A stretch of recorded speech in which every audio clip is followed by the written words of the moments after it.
Hello everyone, welcome to R Academy Firozabad. तो चलिए guys शुरू करते हैं हम आज की क्लास को। आज की क्लास में हम डिस्कस करेंगे स्कोर बूस्टिंग एमसीक्यूज नंबर 14, जिसके अंतर्गत हम कराने जा रहे हैं इंग्लिश ग्रामर, वोकेब, राइटिंग और फिगर ऑफ स्पीच जैसे most important score boosting MCQs questions. ठीक है ना। तो अगर आप चैनल पर पहली बार विजिट कर रहे हैं तो चैनल को सब्सक्राइब कर लीजिएगा और नोटिफिकेशन बेल पर क्लिक कर लीजिए और वीडियो को लाइक शेयर करना मत भूलिएगा। ठीक है। तो चलिए स्टार्ट करते हैं आज की क्लास को। ये क्लास आपकी डेडिकेटेड है EMRS, KVS, NVS, TGT, PGT जैसे examination and UKPSC English lecturer 2026 के लिए। मतलब ये है कि जिस एग्जामिनेशन में इंग्लिश ग्रामर आता है, जो टॉपिक मैं यहाँ पे कराने जा रहा हूँ वे आते हैं, उन सभी एग्जामिनेशन के लिए जो क्लास है ये काफ़ी इंपॉर्टेंट और स्कोर बूस्टिंग होने जा रही है। ओके। और ऐसा कोई भी कैंडिडेट जो ईएमआरएस, टीजीटी, पीजीटी जैसे एग्जामिनेशन में पेड क्लासेस चाहता है टीयर सेकेंड के लिए, तो पेड कोर्स अवेलेबल है केवल 1499 रुपीज़ में। 2 साल की वैलिडिटी के साथ में आपको मिलेंगी एमसीक्यूज प्लस डेस्क्रिप्टिव क्लासेस, जो आपके टीयर सेकंड के लिए डेस्क्रिप्टिव क्वेश्चंस की तैयारी कराने के लिए बहुत ही बेनिफिशियल है। इसमें आपको लाइव एंड रिकॉर्डेड लेक्चर मिलेंगे, प्रिंटेबल पीडीएफ नोट्स होंगे जिनको आप प्रिंट आउट करके पढ़ सकते हैं। ठीक है। ये सारी चीज़ें मिलेंगी आपको R Academy FZD official application पर, जिसको आप प्ले स्टोर से जाकर डाउनलोड कर सकते हैं। ठीक है। अगर आप यूकेपीएससी लेक्चरर 2026 की तैयारी कर रहे हैं और पेपर 1 एंड पेपर 2 दोनों की प्रिपरेशन करना चाहते हैं, पेड कोर्स बाई करना चाहते हैं, तो आप R Academy FZD official application को डाउनलोड करके सिर्फ 2999 रुपीज़ में पूरे 2 साल के लिए कोर्स बाई कर सकते हैं, जिसमें आपको live and recorded classes, detailed and MCQ sessions, printable PDF notes और साथ में ऑनलाइन टेस्ट सीरीज मिलेगी। इस ऑनलाइन टेस्ट सीरीज में आपको 10 मॉक टेस्ट मिलेंगे जो कि एग्जाम ओरिएंटेड होंगे और डिटेल्ड सॉल्यूशन वाले होंगे, जिनको आप पीडीएफ प्रिंट आउट भी कर सकते हैं। हर टेस्ट में आपके 150 एमसीक्यूज रहेंगे। ठीक है ना। इस तरीके से हमारे पास 10 टेस्ट हैं एक टेस्ट सीरीज में। इस तरीके से आपको 1500 क्वेश्चन यानी 100 क्वेश्चन जो है आपको मिल जाएंगे सिर्फ टेस्ट सीरीज में। बाकी की चीज़ें तो हम करा ही रहे हैं, जिसके साथ आपको और भी चीज़ें मिल जाएंगी। ठीक है। तो अगर आप बाई करना चाहते हैं तो देर मत करिएगा। R Academy FZD official application पर ये दोनों कोर्सेज मिलेंगे। हमारी दूसरी एप्लीकेशन है आर अकेडमी फिरोजाबाद, इस पर ये कोर्स नहीं है। ठीक है ना। तो इस वाली एप्लीकेशन को फिलहाल डाउनलोड मत करना। ओके। तो चलिए चलते हैं पॉइंट पर आज की क्लास को लेकर। क्लास का क्वेश्चन नंबर 1 है, choose the correct sentence regarding the use of scarcely. ये बहुत ही ज़्यादा इंपॉर्टेंट क्वेश्चन है और स्कार्सली और हार्डली पर क्वेश्चन आपके डेफिनेटली आते हैं। So you know very well कि ऐसे सेंटेंस जिनके स्टार्टिंग स्कार्सली या हार्डली से हो, उनमें इन्वर्जन का यूज किया जाता है और उनके साथ में कंपैरिजन के लिए हमेशा हम क्या करते हैं, व्हेन का इस्तेमाल करते हैं। ओके। सो राइट आंसर क्या हो जाएगा, यहाँ पर दिया गया है scarcely had I started the work then. तो देन का यूज हम नहीं करेंगे। देन का यूज हम किस में करते हैं, नो सूनर वाले में। ठीक है ना। देन का यूज हम करते हैं नो सूनर वाले जो सेंटेंस होते हैं उनमें क्या करते हैं, हम देन का यूज करते हैं इस जगह पर। तो देन का यूज हम नो सूनर वाले में करेंगे। यहाँ पर यूज करेंगे हम व्हेन का, जो कि यहाँ पर दिया गया है स्कार्सली आई हैड। यहाँ पर इन्वर्जन का यूज नहीं है। Scarcely had I started the work when it began to rain. Right answer हो जाएगा ऑप्शन नंबर बी। ठीक है ना। जिनका ऑप्शन नंबर बी है बिल्कुल करेक्ट आंसर है। आप लोग कमेंट बॉक्स में आंसर देते चले जाइए। नेक्स्ट बढ़ते हैं हम अगले क्वेश्चन पर। क्वेश्चन नंबर 2 है हमारे पास में, identify the correct transformation. Transformation के क्वेश्चन बहुत पूछे जाते हैं। हमको ट्रांसफॉर्म करना है नेगेटिव सेंटेंस में, यानी ये सेंटेंस दिया गया है, only the brave deserve the fair. Only the brave deserve the fair. ये हमारा कैसा है, असर्टिव सेंटेंस है, यानी कि अफर्मेटिव असर्टिव सेंटेंस है। इसको हमें नेगेटिव असर्टिव में चेंज करना है। तो ऐसा सेंटेंस जिसकी स्टार्टिंग हो रही हो ओनली से और ओनली रेफर कर रहा हो किसी पर्सन के लिए, उस कंडीशन पर उसको नेगेटिव में चेंज करने के लिए हम क्या करते हैं, हम नन बट का इस्तेमाल करते हैं। किसका करते हैं, नन बट। इसका मतलब होता है कोई नहीं सिवाय उसके, जो दिया गया है। ठीक है ना। यानी कोई नहीं सिवाय ब्रेव के। तो आंसर क्या हो जाएगा, नो वन बट। जहाँ पर नो नन बट दिया हो तो ठीक है, अगर नो वन बट दिया हो तब भी ठीक है, कोई दिक्कत नहीं है। तो इसका जो नेगेटिव सेंटेंस है क्या बनेगा, no one but the brave deserve the fear.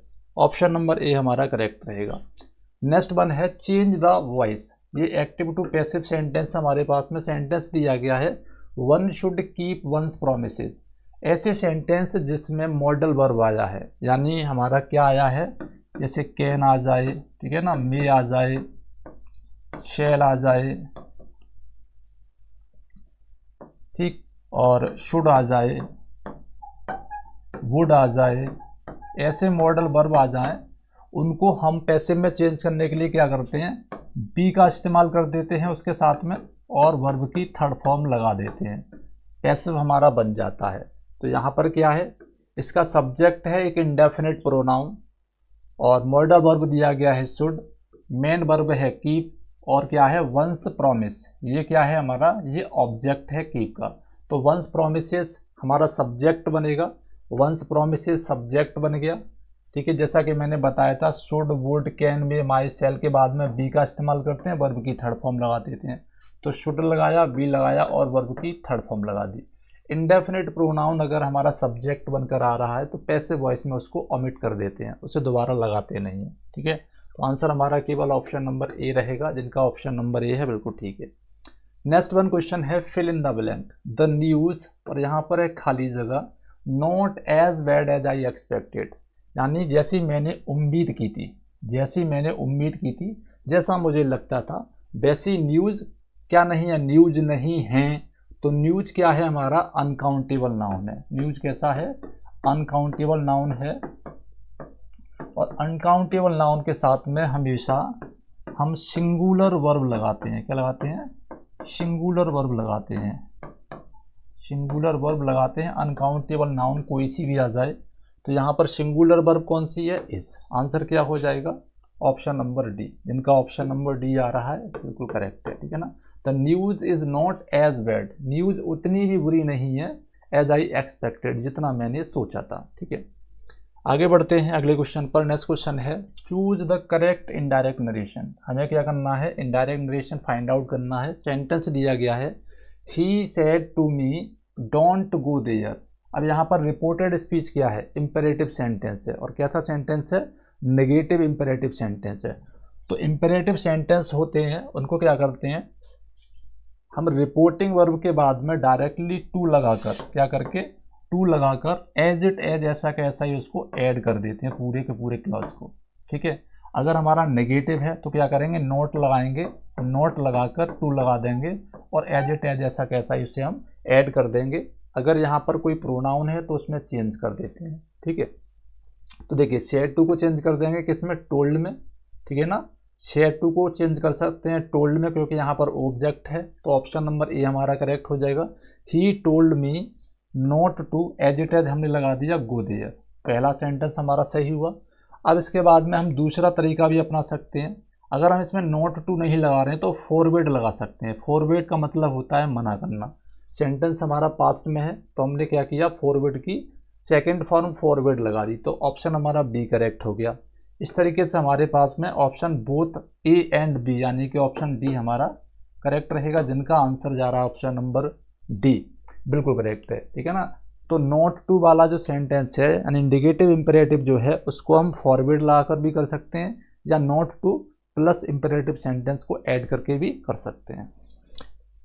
इसके बाद में हमारे पास वन वर्ड सब्स्टिट्यूशन का एक बहुत ही इंपॉर्टेंट क्वेश्चन दिया गया है, a person who can use both hands with equal ease, यानी एक ऐसा व्यक्ति जो दोनों हाथों को इक्वल ईज, यानी बहुत आसानी से यूज कर सकता है, बराबरी तरीके से यूज कर सकता है। तो आंसर हो जाएगा इसका एम्बीडेक्ट्रस, ठीक है ना, ambidextrous, option number A. Option number B को टिक कर लीजिएगा। आगे बढ़ते हैं अगले क्वेश्चन पर। Choose the सिनोनियम of elucidate. एक वर्ड आया है एलुसिडेट, जिसका मतलब होता है टू मेक समथिंग क्लियर, यानी किसी चीज़ को बहुत ही स्पष्ट कर देना। अब किसी चीज़ को बहुत ही स्पष्ट कर देना का मीनिंग यहाँ पर कहाँ है, कन्फ्यूज का मतलब तो यह है कि किसी चीज़ को और एम्बिगियस कर देना, कॉम्प्लिकेट का मतलब है और किसी चीज़ को कॉम्प्लेक्स बना देना, समराइज का मतलब यह है कि उसको डिस्क्राइब कर देना। यहाँ पर आता है option number B correct, answer हो जाएगा हमारा ऑप्शन नंबर बी, यानी कि to make something clear, to make something very clear, ठीक है ना। चलिए आगे बढ़ेंगे अगले क्वेश्चन पर। नेक्स्ट क्वेश्चन है हमारे पास, चूज द करेक्ट होमोनियम, यानी कि स्पेलिंग अलग अलग हो, प्रोनाउंसिएशन सेम हो और मीनिंग भी उसका अलग अलग हो। तो यहाँ पर क्या है दिया गया है खाली जगह, the of the flowers filled the room, यानी कि फूलों की खुशबू ने रूम को भर दिया या रूम फूल की खुशबू से भर गया। यहाँ पर हमें क्या करना है, खुशबू वाली स्पेलिंग लेनी है, ठीक है ना। तो सेंट का मतलब है, सेंट रुपयों के लिए यानी कि करेंसी के लिए यूज किया जाता है, तो ये तो हमारा नहीं होगा। यहाँ पर सेंट दिया गया, सेंट क्या है, सेंट की थर्ड फॉर्म है, ठीक है। सेंट इसका मतलब है स्वीट स्मेल, स्वीट स्मेल यानी कि किसी चीज़ की बहुत ही अच्छी प्यारी खुशबू। तो आंसर हो जाएगा option number C, the scent of the flowers fill the room, ठीक है ना। और ये कोई अप्रोप्रिएट वर्ड नहीं है तो इसको हम लगाएं, इसका मतलब ही नहीं है यहाँ पे। इसके बाद में है इनॉर्मस। इनॉर्मस का एंटोनियम बताना है। इनॉर्मस का मतलब है वेरी लार्ज यानी कि ह्यूज।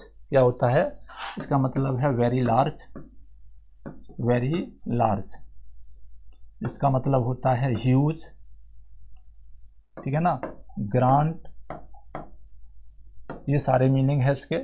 तो इसका एंटोनियम बताना है। ह्यूज यहाँ पर सिनोनियम है, मैसिव यहाँ पर सिनोनियम है, फ्रेगल का मतलब होता है वीक, जो कि अप्रोप्रिएट यहाँ पर है ही नहीं है। टिनी का मतलब होता है शॉर्ट, क्या होता है, शॉर्ट, डार्क, स्मॉल, ठीक है ना। ये क्या हो जाएंगे, ये इसके जस्ट अपोजिट हो जाएंगे। तो ऑप्शन नंबर ये हमारा करेक्ट हो जाएगा। ये जितने भी मैं क्वेश्चन करा रहा हूँ यहाँ पे, ये मोस्ट आस्किंग क्वेश्चन है और डेफिनेटली एग्जामिनेशन में ऐसे क्वेश्चन आते हैं जो इजी भी होते हैं और कन्फ्यूजिंग भी होते हैं। तो आपको क्या करना है, इनको लर्न कर लेना है, ठीक है। चलिएगा आगे बढ़ते हैं अगले क्वेश्चन पर। नेक्स्ट क्वेश्चन हमारे पास, meaning of the phrasal verb to take after. ये कई बार एग्जामिनेशन में आया हुआ फ्रेजल वर्ब है। अक्सर फैमिली में क्या होता है, किसी का बेटा अपने दादाजी की शक्ल पर गया है, ठीक है ना, किसी की बेटी अपनी मामी की शक्ल पे गई है, कोई अपनी सिस्टर के शक्ल जैसा लग रहा है, कोई अपने फादर पे गया है, तो उसको क्या कहते हैं, रिजेंबल कहते हैं, यानी कि प्रतीत होना, किसी एल्डर पर्सन के जैसा नजर आना। आंसर क्या हो जाएगा, टू रिजेंबल अ पेरेंट और रिलेटिव। ऑप्शन नंबर बी हमारा करेक्ट होगा। नेक्स्ट है, in the technical aspect of report writing what is the abstract. ये टर्म पूछा जा सकता है कि एब्स्ट्रैक्ट क्या होता है। तो एब्स्ट्रैक्ट का मतलब है a short powerful summary of the entire report, ठीक है ना, नोट करिएगा। आंसर ऑप्शन बी हमारा करेक्ट रहेगा। इसके बाद में है फिगर ऑफ स्पीच का क्वेश्चन। तो फिगर ऑफ स्पीच भी भरपूर पूछे जाते हैं। देखिए फिगर ऑफ स्पीच के क्वेश्चन इंग्लिश ग्रामर में अब बहुत ज़्यादा पूछे जाने लगे हैं, क्योंकि इंग्लिश ग्रामर का ही पार्ट होता है आपका फिगर ऑफ स्पीच। और वैसे तो आपके एग्जामिनेशन में प्रिस्क्राइब ही है फिगर ऑफ स्पीच, ठीक है ना, part of speech and figure of speech using in the sentences. So just like बहुत इंपॉर्टेंट क्वेश्चन हो जाता है, the more haste the less speed. तो यहाँ पर क्या है, कॉन्ट्राडिक्शन क्रिएट किया गया। वैसे तो ये पैराडॉक्स नज़र आ रहा है, बट क्या है, एक ब्रीफ पॉइंटिंग है that contain a contradict itself. और ऐसा सेंटेंस जिसमें कॉन्ट्राडिक्शन भी हो और ब्रीफ पॉइंटिंग भी हो और कुछ यूनिवर्सल ट्रुथ भी हो, तो वो एपिग्राम हो जाता है, ठीक है ना। नेक्स्ट हमारे पास, in a formal letter what is the enclosure. जैसा कि इसके नाम से नजर आ रहा है एनक्लोजर, ठीक है ना। तो एक लिफाफे में, एक एनवेलप में, एक लेटर के साथ में कुछ एडिशनल होना, कुछ भी एडिशनल होना जो लिखा हुआ हो, वो एनक्लोजर कहलाता है। आंसर क्या होगा, a list of documents attach to the letter, यानी मेन लेटर। ऑप्शन बी हमारा करेक्ट रहेगा। इसके बाद में है identify the figure of speech. Again हमारे पास में फिगर ऑफ स्पीच का क्वेश्चन है। I see a lily on thy brow, I see a lily on thy brow. यहाँ पर लिली को देखा जा रहा है, यानी कि मैं तुम्हारे माथे पर एक लिली देख रहा हूँ। अब लिली का मतलब यहाँ पर कोई फ्लावर नहीं है, ठीक है ना। लिली का मतलब यहाँ पर कोई फ्लावर नहीं है। लिली का मतलब है यहाँ पर पेलनेस, ठीक है ना। पेलनेस का मतलब है परेशानी, डिफिकल्टी, ठीक है ना। एंड अप्रोचिंग डेथ, क्या है, अप्रोचिंग डेथ। और ये लाइनें कहाँ से ली गई हैं, जॉन कीट्स की एक पोएम है, क्या नाम है उसका, जॉन कीट्स की पोएम है लावेली डेम सेंस मर्सी, ठीक है ना। ये लाइनें वहाँ से ली गई हैं। और ये क्या है, एग्जाम्पल है एक मेटाफर का, ठीक है ना, जहाँ पर उसके माथे पर जो शिकन है, जो पेलनेस है, ठीक है ना, उसको यहाँ पर लिली बताया है, लालिमा। क्या बताया, रेडनेस, रेडनेस, ठीक है ना। चलिएगा आंसर ऑप्शन बी हो जाएगा। नेक्स्ट है हमारे पास में which part of a formal letter contains the main message. किसी भी लेटर में जो मेन मैसेज होता है वो किस में होता है, बॉडी में होता है। Main content of the letter is called the body, ठीक है ना। चलिए अगला क्वेश्चन है change the comparative, change into comparative. हमारे पास में सेंटेंस है gold is the heaviest of all the metal. ये हमारा सुपरलेटिव डिग्री का सेंटेंस है। अब सुपरलेटिव डिग्री से हमें कंपेरेटिव डिग्री में चेंज करना है। जब हमें सभी में एक चीज़ को श्रेष्ठ बताना हो, बेस्ट बताना हो, तो हम वन ऑफ द बेस्ट लगाते हैं एंड इन द ऑल लगाते हैं। लेकिन जब हमें किसी चीज़ को कंपेयर करना हो बाकी की दूसरी चीज़ों से तो हम कंपेरेटिव फॉर्म लगाते हैं, ग्रेटर वाली, ठीक है ना। तो क्या है यहाँ पे देखिए, no other metal is as heavy as gold. ये हमारी पॉजिटिव डिग्री है। गोल्ड इज मोर हैवी, अब मोर हैवी नहीं लाएंगे, हैवियर होता है, ठीक है ना। All metals are not as heavy, यहाँ पर क्या है, पॉजिटिव डिग्री है, तो क्या है, heavier. Gold is heavier than any other metal, मतलब gold is the heaviest of all metal. Equal sentence है, ऑप्शन ए हमारा करेक्ट रहेगा। अगला क्वेश्चन है choose the correctly spelled word. हमें यहाँ पे करेक्ट स्पेल्ड वर्ड बताना है। ऑक्युरेंस, तो ये बहुत ही ज़्यादा पॉपुलर स्पेलिंग है, अक्सर एग्जामिनेशन में पूछी जाती है। इसमें क्या है, डबल सी और डबल आर और ई एन सी आती है, ये आपको लर्न कर लेना है। क्या हो जाएगा answer, O double C double R E और N C, option number A. Next one हमारे पास में फ्रेजल वर्ब है to bring about. To bring about को लर्न कर लेना। टू ब्रिंग अबाउट का मतलब है to cause to happen, to cause to happen, ठीक है ना। अगला क्वेश्चन है part of speech of underline word. ये अच्छा क्वेश्चन है। इस तरीके के क्वेश्चन लगभग आपके एग्जामिनेशन में 6 to 10 क्वेश्चन आ जाते हैं identify of part of speech के। तो पार्ट ऑफ स्पीच की एक अच्छी नॉलेज होना जरूरी है। He is the only child of his parent. तो यहाँ पर देखिएगा ओनली को अंडरलाइन किया गया है। ओनली किसके साथ में है, चाइल्ड के साथ में। किसको मॉडिफाई कर रही, चाइल्ड को। चाइल्ड क्या है, एक कॉमन नाउन है। क्या है, एक कॉमन नाउन है। कोई सी भी नाउन हो, कोई फर्क नहीं पड़ता। नाउन को जो मॉडिफाई कर रहा है, क्वालिफाई कर रहा है, वो वर्ड हमारा क्या होता है, एडजेक्टिव होता है, ठीक है ना। चलिए इसके बाद में है identify the figure of speech O solitude where are thy charms. तो यहाँ पर क्या है, ओ सॉलिट्यूड, जो राइटर है, जो स्पीकर है, वो सॉलिट्यूड को कॉल कर रहा है, यानी एड्रेस कर रहा है। तो direct address of something abstract, something dead, something disease, something absent, यानी जो है नहीं है उसको एड्रेस करना एपॉस्ट्रोफी कहलाता है, ठीक है ना। Direct address of something absent is called apostrophe. Option number B हमारा करेक्ट रहेगा, ठीक है ना। तो ये हमारा आंसर हो जाएगा। सो गाइज आज की क्लास में इतना ही। कल फिर मिलेंगे नेक्स्ट क्लास में। आज की और कल की 2 दिन की आपकी लाइव क्लास नहीं हो, ठीक है ना। इस वजह से ये वीडियो मैं रिकॉर्ड करके डाल रहा हूँ। नेक्स्ट डे आपकी लाइव क्लास होगी, जो टाइम दिया गया, जो टाइम चलता है उसी टाइम पे, ठीक है ना। तो उसके लिए आप लोग चैनल को लाइक और वीडियो को शेयर सब्सक्राइब जरूर करिएगा। ओके, चलिए धन्यवाद।